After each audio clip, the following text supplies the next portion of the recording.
Chosen ones, God trusts you with this. Do it immediately. Elena had never believed she was special. She lived a life that blended into the background, working quietly at the town's modest library, returning to her small apartment each evening, and spending most nights lost in the comfort of books rather than people. In a place where everyone seemed to know everyone else, Elena was more of a shadow than a presence. Few remembered her name. Fewer still ever asked about her. But that night, as she was shelving the last of the returned books, the air shifted. The fluorescent lights hummed softly, the smell of old paper and dust settling thick in her lungs. She thought she heard a faint echo at first, like the whisper of a page turning when no book was open. Then it came, a voice, not from her phone, not from her own thoughts, but from everywhere at once. It vibrated through the walls, the floor, even the marrow of her bones. Elena, you are chosen. Do it immediately. The words weren't loud, yet they carried a crushing weight. It pressed into her chest like invisible hands, forcing the air from her lungs. Her fingers went slack. The stack of books she was holding slipped, clattering loudly against the wooden floor. Her knees buckled, and she collapsed against the nearest shelf, gripping it as though it were the only thing tethering her to reality. Around her, silence deepened. The hum of the lights faded. The distant ticking of the library's old clock ceased. For one terrifying heartbeat, the world itself seemed to pause. Elena's pulse thundered in her ears. She wanted to call out, but her throat locked. The library was empty. She had checked minutes earlier, but she knew she wasn't alone anymore. Something unseen stood in the silence with her, watching, waiting, and she realized, with a chill that rooted her to the floor, that her life was no longer her own. The next morning, Elena wasn't the only one shaken. Far away, in a dimly lit barracks on the outskirts of a city, a soldier named Marcus jolted upright in his bunk, his shirt drenched with sweat. His heart pounded as if he had just come off the battlefield, though the night had been still. The nightmare clung to him. Dark skies, collapsing towers, and fires sweeping across the earth. But louder than all of it were the words that had ripped him from sleep. You are chosen. Do it immediately. He pressed a trembling hand against his chest, unsure if he was still dreaming. The call hadn't been just a voice. It had been a command, seared into his mind like a brand. Across the sea, in a sterile laboratory filled with the hum of machines, a scientist named Rami froze in the middle of jotting down calculations. His pen scraped across the paper as if moved by something outside himself. The phrase repeated in his head, each syllable heavy, urgent, absolute. His normally steady hands shook so violently he nearly spilled a beaker. He tore a page from his notes, scribbling the words again and again as if writing them might lessen their weight. But the more he wrote, the more real they became.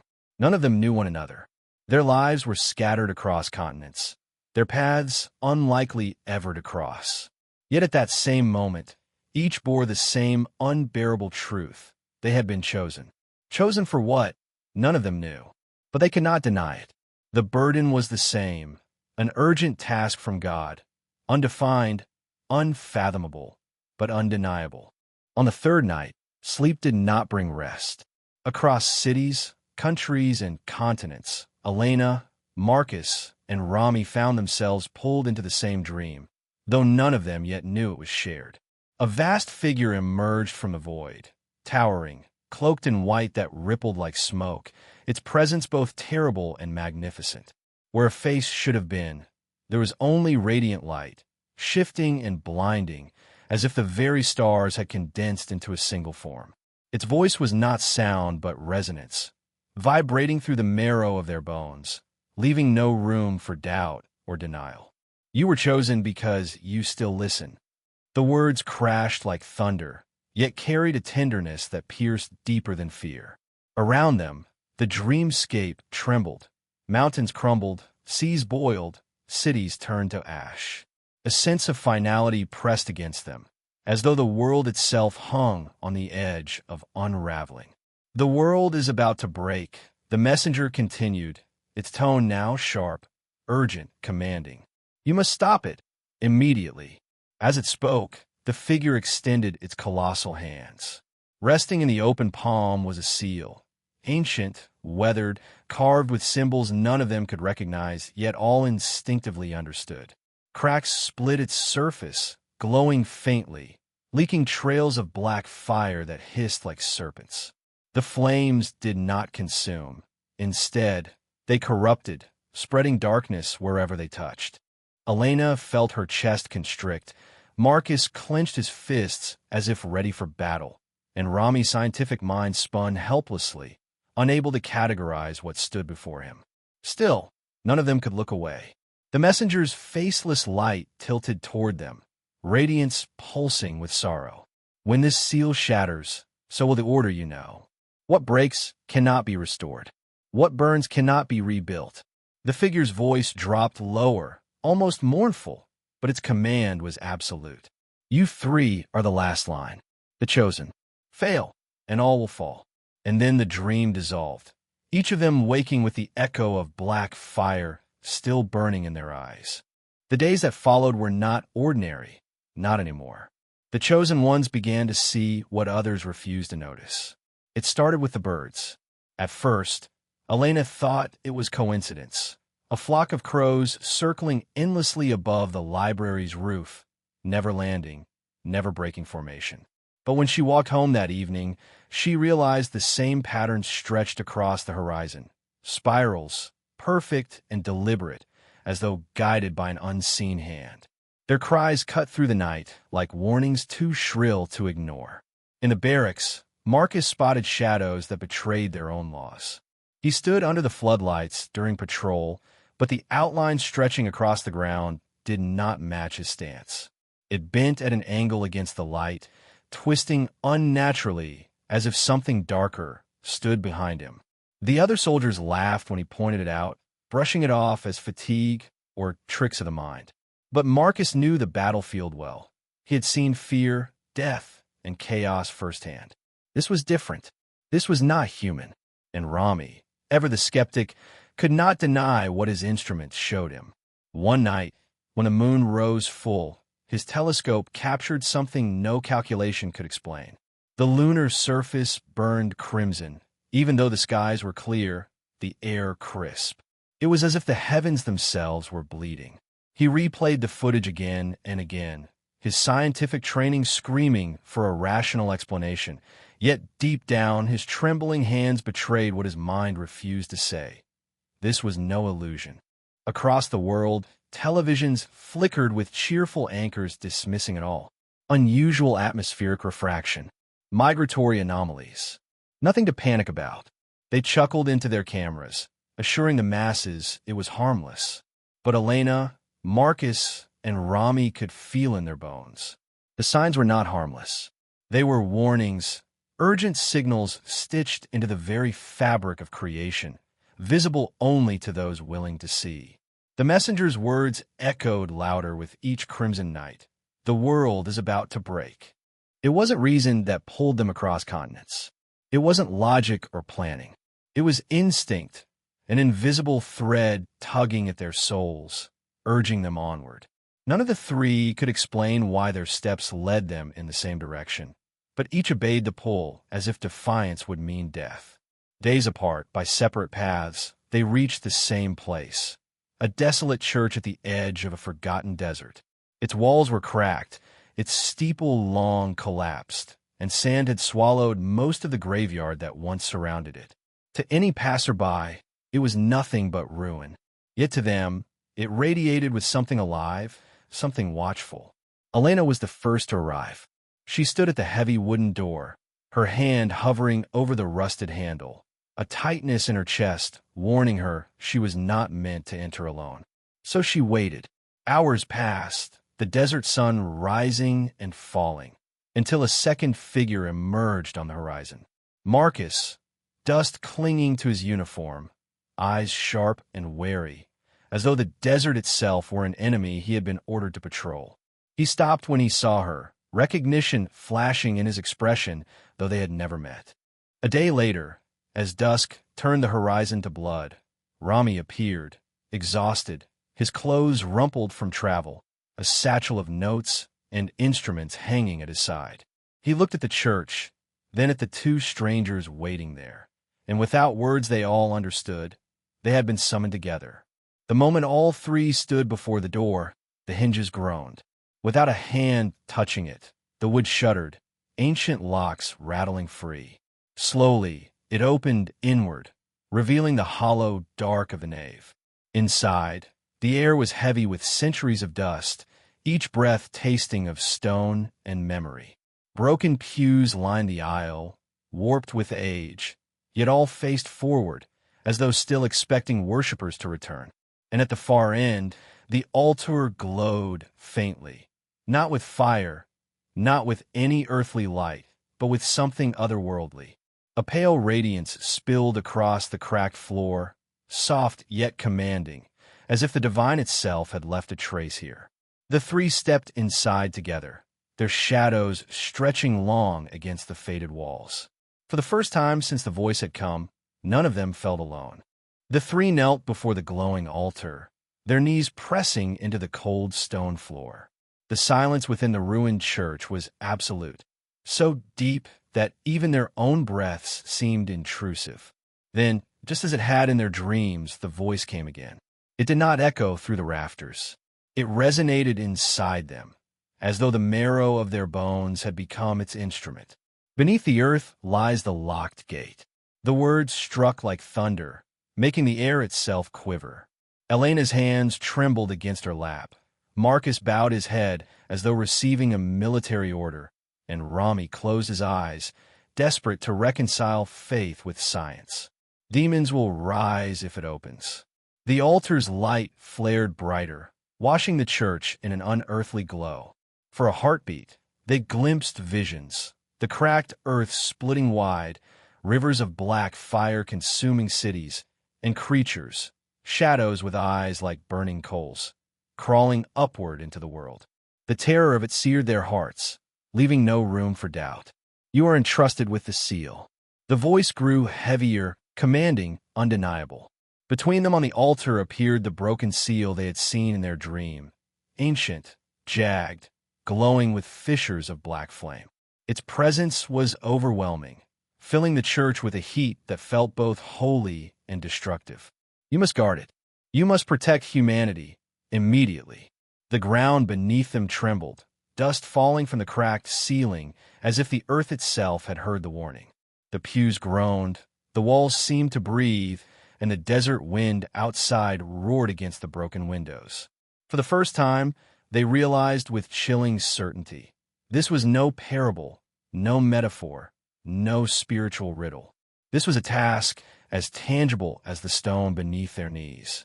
If the gate broke, if the seal failed, the world would not survive. And they had been chosen, three ordinary souls bound by an extraordinary command, to stand between humanity and its ruin. Not all chosen were pure. Unseen by Elena, Marcus, and Rami, another figure lingered in the shadows of the ruined church. He had arrived before them, keeping to the broken cloisters and watching with eyes that burned with something darker than faith. His name was Lucian. He too had heard the call, but where the voice had filled the others with burden and duty, Lucian had twisted its meaning. To him, being chosen was not about sacrifice. It was not about protecting a fragile humanity. It was about inheritance, power, dominion. Why guard a seal meant to imprison, when breaking it promised access to forces beyond imagination? While the three knelt at the altar, receiving the command with bowed heads and trembling hearts, Lucian clenched his fists in secret. Every word of the messenger that urged them to guard the seal rang hollow in his ears. He did not want to guard. He wanted to own. Lucian's life had been a chain of bitter failures, a man overlooked, forgotten, mocked by the world that now expected him to defend it. The irony gnawed at him. He had not been chosen to protect those who had scorned him. No, he thought, he had been chosen to rise above them. The seal was not a warning. It was an invitation. As the others whispered among themselves, vowing to uphold the command, Lucian remained in silence, plotting, his gaze fixed on the altar where the broken seal pulsed faintly with black fire.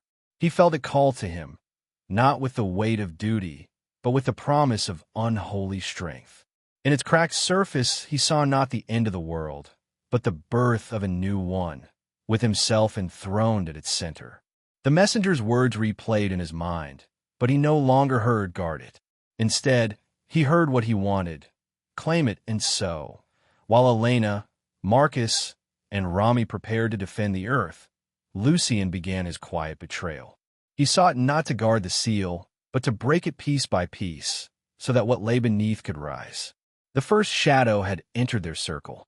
The trembling that had haunted the church since the messenger's warning became a violent rupture. With a thunderous crack, the stone floor split apart, spraying shards across the nave. The ground convulsed, as though something beneath it clawed upward. Then, with a roar that did not belong to this world, the earth burst open. From the chasm poured black fire, liquid darkness that hissed like venom, consuming everything it touched.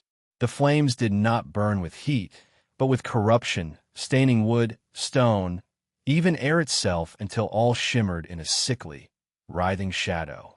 And from that fire came the creatures.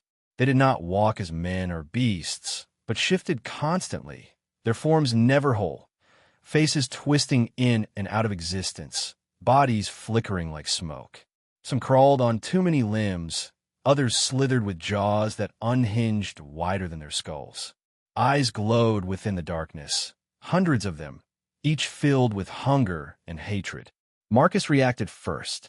A soldier trained for battles against men, not nightmares, yet instinct and duty surged in him. He drew his weapon, firing into the swarm. Bullets tore through flesh that reformed, splinters of shadow scattering before knitting back together. Still, he held his ground, teeth clenched, fighting against terror as much as the creatures themselves. Elena staggered back, clutching the broken seal to her chest. Its weight was overwhelming, searing against her skin as if it were alive. The messenger's words echoed through her. "You must guard it." Her knees buckled, but she would not let go. If the seal fell into the fire, the gate would be lost forever. Rami stood frozen, his mind unraveling between science and faith. His lips moved, whispering fragmented prayers in one breath and frantic equations in the next, trying desperately to anchor himself in reason. Yet as the creatures swarmed closer, he felt something shift inside him, the understanding that numbers alone could not save them. He whispered still, but now his voice trembled with belief, not proof. Above them, the cracked ceiling groaned, dust falling like ash as the church shook. The war for humanity had begun, not with armies, not with nations, but with 3 trembling souls standing against an impossible darkness. Faith, courage, sacrifice, that was all they had, and it would have to be enough. The battle had ended, but not in triumph. The black fire hissed within the broken chasm, its hunger undiminished, its whispers crawling like serpents through the shattered church. The creatures writhed and shrieked as Marcus's bullets and Rami's desperate chants beat them back. Yet even as the last of them dissolved into smoke, the seal in Elena's arms pulsed like a dying star, its cracks widening, bleeding darkness into the air. Then the voice returned, soft, mournful, undeniable. To seal the gate forever, one must be given. One life for all lives. One chosen for the world. Silence fell. The 3 of them stared at one another, the weight of those words crushing more heavily than any battlefield, any equation, any vision. For the first time since their paths had crossed, they understood the cost. Marcus clenched his fists, every instinct screaming that he should be the one. A soldier's duty was to fall so others might rise. His lips parted to speak, but Elena moved before he could. Her steps were unsteady, but her gaze was clear. Tears welled in her eyes, spilling down her cheeks, yet her voice did not waver. "God trusted us," she whispered, "and he trusted me with the seal. This is mine to bear." "Elena, no." Rami's protest cracked with desperation. His mind clawed at alternatives, equations racing, probabilities spinning, but there was no formula that ended without loss. His trembling hands reached for her, but he stopped, knowing what he would steal if he pulled her back. Marcus shook his head, jaw locked tight. He had seen men throw themselves onto grenades, had held brothers as they bled out in the dust. But this was different. He wanted to shield her, to stand in her place. Yet the look in her eyes silenced him. She was already decided. Elena turned toward the altar. The broken seal glowed with a fierce, wild light, as though it recognized her choice. She pressed her palm against its jagged surface. A scream tore through her throat, not of fear, but of release, as her body blazed with radiance. Light burst from her skin, brighter and brighter, flooding the ruined church until Marcus and Rami had to shield their eyes. The black fire recoiled, shrieking, its corruption shriveling against the brilliance. And then she was gone.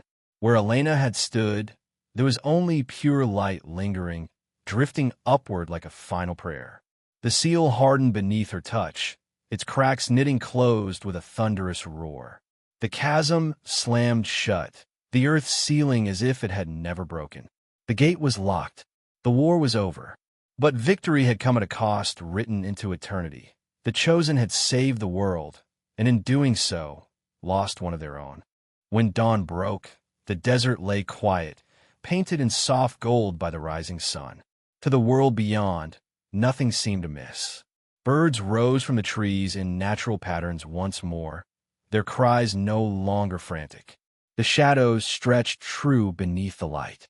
The moon, now fading in the early sky, was pale and ordinary, stripped of its crimson glow. In bustling cities, children ran to school, lovers argued and laughed, shopkeepers rolled up shutters. News anchors spoke of politics and weather, not omens or fire. Humanity carried on, blissfully unaware of how close the edge had come, how thin the thread had been. But inside the ruined church, silence lingered like a wound. The air smelled faintly of ash and holy fire, a reminder of what had been fought and what had been lost. Marcus stood near the altar, his weapon hanging limply at his side, his hardened soldier's heart aching in a way the battlefield had never managed to wound him. He had seen comrades fall, but Elena's sacrifice was different. She hadn't died in war. She had given herself wholly, willingly, to save a world that would never know her name. Rami knelt in the dust, his hands trembling over his scattered notes and equations. Numbers had been his anchor, logic his shield, but none of it had prepared him for this. No formula could calculate the worth of a single soul against billions. And yet, as tears blurred his vision, he whispered prayers, not of desperation this time, but of gratitude. Their eyes turned to the altar, where once the broken seal had pulsed with black fire. Now there was only stone, cool and solid, unmarred by cracks. And upon its surface, faint yet glowing as though carved by the very hand of heaven, for words remained. God trusted you. Done. Marcus swallowed hard, his voice hoarse. She fulfilled it. Rami nodded, unable to speak, his throat tight with grief and awe. They both knew the truth. Elena's sacrifice had not only sealed the gate, but had proven the trust placed in them. She had been the heart of their calling, the one who bore the unbearable, and her light had become the shield for all humanity. Outside, the world turned on, blind to the salvation wrought in secret. But for Marcus and Rami, nothing would ever be the same. They would carry her memory like a flame against the dark, a reminder that when all seemed doomed, one quiet soul had answered the call without hesitation. The trust had been fulfilled. The task was done, and the world was safe, at least for now.